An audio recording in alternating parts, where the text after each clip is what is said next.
perkembangan moral menurut Lawrence Kohlberg menjelaskan bahwasannya bagaimana seseorang itu bisa berkembang dalam kemampuan untuk memahami dan menilai benar atau salah berdasarkan tahapan usia dan pengalaman sosialnya.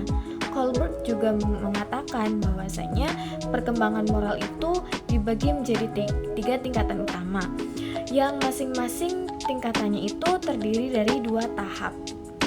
Selanjutnya itu ada struktur perkembangan moral, yaitu dibagi menjadi 3 tingkatan. Setiap tingkatnya itu memiliki 2 tahapan.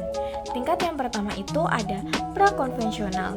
Tahap pertama itu yaitu ada orientasi hukuman dan kepatuhan, di mana tindakan diambil untuk menghindari hukuman.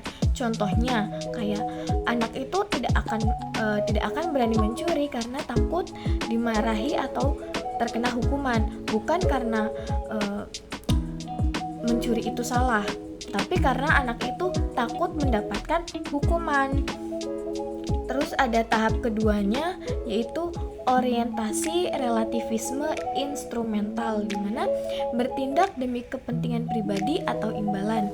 Contohnya seperti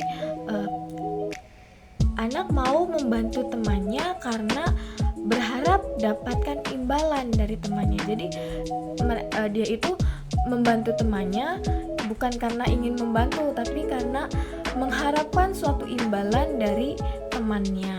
Selanjutnya ada tingkat kedua, yaitu konvensional. Tahap ketiganya orientasi anak baik, di mana bertindak untuk mendapatkan persetujuan sosial. Contohnya seperti seseorang itu bersikap sopan agar dianggap anak yang baik oleh gurunya atau lingkungan sekitarnya. Jadi dia tuh berlaku sopan, berlaku baik di depan semua orang karena berharap dia itu diakui sebagai anak yang baik oleh orang-orang sekitarnya.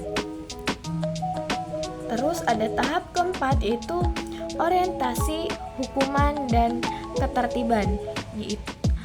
Contohnya, seseorang tidak akan melanggar lampu merah karena sadar itu melanggar hukum dan bisa membahayakan nyawa orang lain ataupun nyawa diri sendiri.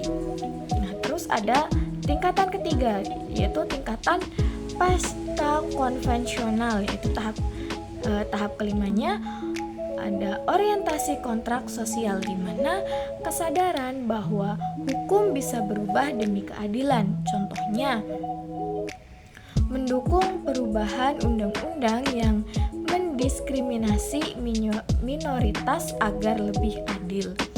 Tahap keenamnya itu ada prinsip etika universal, di mana bertindak berdasarkan prinsip moral pribadi seperti keadilan, hak asasi manusia. Contohnya, seseorang menolong orang yang dianiaya walaupun harus melanggar hukum atau melanggar perintah dari atasannya. Nah, selanjutnya itu ada materi hubungan nilai norma dengan perkembangan moral. Yang pertama itu nilai dan norma menjadi isi atau konten yang membentuk penilaian moral anak, dimana dalam teori Kohlberg itu cara seseorang menalar dan memahami nilai serta norma menunjukkan tingkat perkembangan moralnya.